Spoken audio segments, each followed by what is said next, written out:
शाम को बाहर दीपक जलाना शुभ माना जाता है, क्योंकि यह मां लक्ष्मी के घर में प्रवेश के लिए मार्ग प्रशस्त करता है और नकारात्मक ऊर्जा को दूर भगाता है। दीपक जलाने से घर में सकारात्मकता आती है, आर्थिक तंगी दूर होती है और वास्तु दोष भी समाप्त होते हैं। दीपक जलाने के धार्मिक और वास्तु आधारित कारण। मां लक्ष्मी का आगमन। शाम का समय, विशेषकर संध्याकाल, देवी लक्ष्मी के घर आने का समय माना जाता है।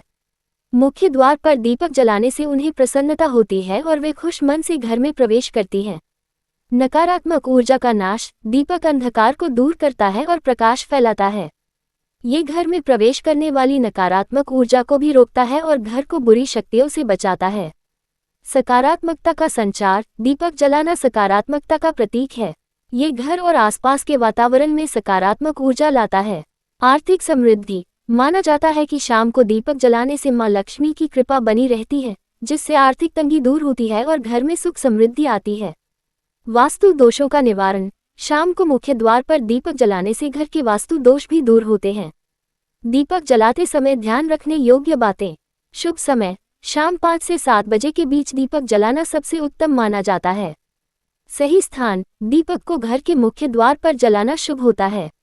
दीपक बुझना नहीं चाहिए। दीपक को पूजा के बीच में बुझना नहीं चाहिए। अगर ऐसा होता है तो पूजा का पूर्ण फल नहीं मिल पाता है। ये कहावत एक ऐसे घर के बारे में है जिसकी महिला सुबह जल्दी उठकर 3 खास काम करती है: धरती माँ को प्रणाम करना, अन्नपूर्णा माँ को प्रणाम करना और घर के बुजुर्गों को प्रणाम करना। ऐसा माना जाता है कि इन कामों को करने से घर में बरकत और संपन्नता आती है। पहला काम, धरती माँ को प्रणाम करना। ये दर्शाता है कि घर की महिला धरती के प्रति आभारी है और सभी को उसका सम्मान करना चाहिए। दूसरा काम, अन्नपूर्णा माँ, अन्न की देवी, को प्रणाम करना। ये दर्शाता है कि घर में खाने पीने की कोई कमी नहीं रहेगी। तीसरा काम, घर के बड़ों जैसे सास को प्रणाम करना। ये दर्शाता है कि घर में बड़ों का आदर और सम्मान होता है, जिससे घर में प्यार और शांति बनी रहती है। इन धार्मिक और पारिवारिक मूल्यों को अपनाने से घर में समृद्धि और बरकत आती है, क्योंकि यह घर के सदस्यों में सकारात्मकता और सद्भावना को बढ़ावा देता है। बिस्तर पर भोजन करने से पाचन संबंधी समस्याएं, स्वास्थ्य के लिए खराब हाइजीन, नींद में खलल, मोटापा और कीट पतंगों के आने जैसी समस्याएं हो सकती हैं। वास्तुशास्त्र के अनुसार यह अशुभ माना जाता है और इससे घर में नकारात्मक ऊर्जा आ सकती है। स्वास्थ्य संबंधी नुकसान। पाचन समस्याएं। गलत तरीके से बैठने से पाचन तंत्र पर दबाव पड़ता है, जिससे एसिडिटी, गैस और अपच हो सकती है। हाइजीन में कमी। भोजन के कण बिस्तर पर गिर सकते हैं, जिससे दाग, बैक्टीरिया और कीटाणु पनपते हैं, जो संक्रमण का कारण बन सकते हैं। मोटापा।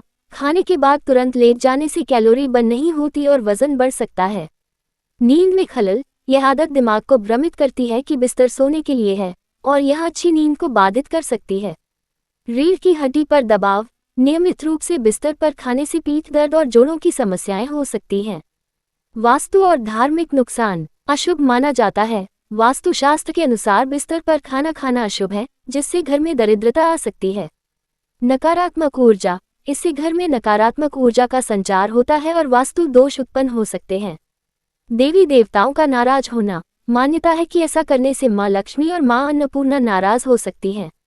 कीटाणु और गंदगी। बिस्तर पर खाने के कण गिरने से चींटियां, कॉकरोच और अन्य कीड़े आकर्षित हो सकते हैं, जिससे बिस्तर और कमरा गंदा हो सकता है। पेय पदार्थ या सॉस रिसने से गद्दे में बैक्टीरिया और फंगस पनप सकते हैं। वास्तुशास्त्र में हर महीने के हिसाब से तेल लगाने का कोई सीधा नियम नहीं है, लेकिन आप मौसम के अनुसार तेल चुन सकते हैं। सर्दियों में सरसों, तिल, बादाम या जैतून का तेल बालों के रूखेपन और रूसी से बचाने में मदद करता है, जबकि गर्मियों में नारियल, आंवला या ब्राह्मी तेल गर्मी और तनाव कम करने में सहायक हो सकते हैं।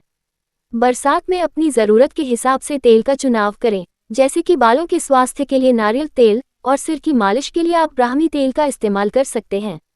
ये वीडियो सर्दियों में बालों की देखभाल और तेल लगाने के सही तरीके के बारे में बताता है। मौसम के अनुसार तेल। सर्दियाँ। सरसों का तेल बालों के रूखेपन को दूर करने और रूसी से बचाने के लिए बहुत अच्छा है।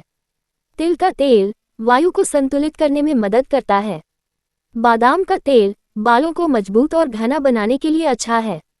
जैतून का तेल यह बालों को पोषण देता है और उन्हें चमकदार बनाता है, खासकर सर्दियों के मौसम में जब बाल रूखे हो जाते हैं। आंवला तेल हेयर फॉल, रूसी और सफ़ेद बालों की समस्याओं से बचाता है। आप इस वीडियो में देख सकते हैं कि गर्मियों में बालों में कौन सा तेल लगाना। नारियल तेल, ये स्कैल्प को ठंडा रखता है और डैंड्रफ से बचाता है। आंवला तेल, बालों को मजबूत और स्वस्थ रखने में मदद करता है।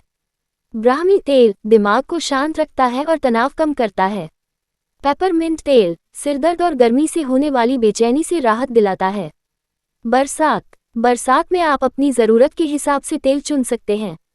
अगर बालों में नमी की कमी है तो नारियल तेल का उपयोग करें।